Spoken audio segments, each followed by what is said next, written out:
Elon Musk is no stranger to making a dollar or two. This doesn't have to be said, but there are things that he does that can be seen as questionable from a business standpoint. If you didn't know, Elon Musk recently bought Twitter. Also, if you didn't know, I hope it's comfy under that rock. But this transaction was anything but smooth. The financial process was very difficult. Elon Musk even threatened not to buy it at one point during a dispute over bots, but then Twitter sued him and he ended up having to buy it anyway. This sparked a new era on the app. Elon taking over was huge. As we all know, Twitter is one of the most violently toxic places online, at least for normies. Elon Musk taking the reins has reshaped the site in ways a lot of people aren't really feeling great about. Twitter has also added various different features since his coming. One of the biggest ones, and most controversial, is the verification mark, the blue check. It's been a symbol over the past few years of being an important or prominent public figure, but this has led to a stigma towards anybody who has one. Elon Musk instituted a feature that really threw a wrench in all of that, and the outcome of that feature really gives us a nice look into the psychology of the average social media user.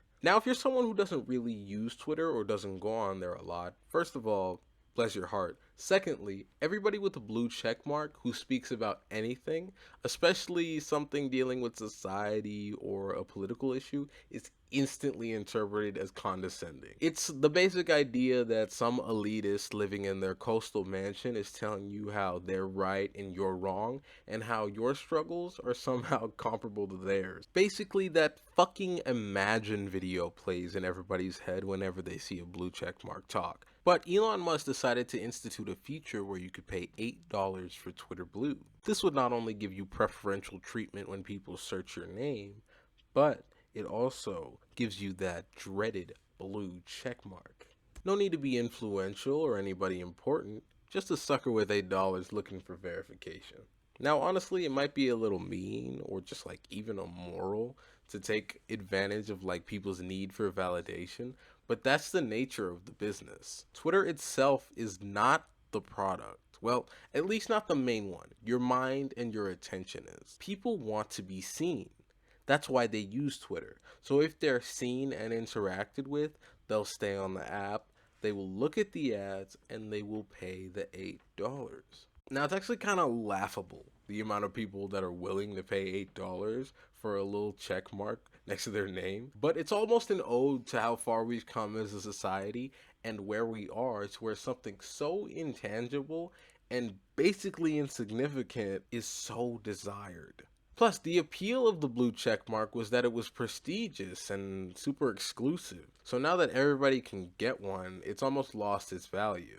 It's led to this weird form of social inflation. Even now, it hasn't been out 2 weeks and they've already had to double verify people, because one major blind spot of this program is that the blue check mark was not just a prestige sign, but it was a way of knowing which accounts were real accounts. There's already been a major situation where Eli Lilly, a pharmaceutical company, has lost a wild amount of money because some Twitter weirdo tweeted out some tweets with their name with the Twitter Blue verification mark. Now, this may lead to some legal and financial trouble for Elon in the future, but for now, we just have to wait and see. Elon Musk is no idiot, though. He fully understands that people want the validation. He fully understands that people are willing to do anything to be seen as important. He outsmarted everybody with this.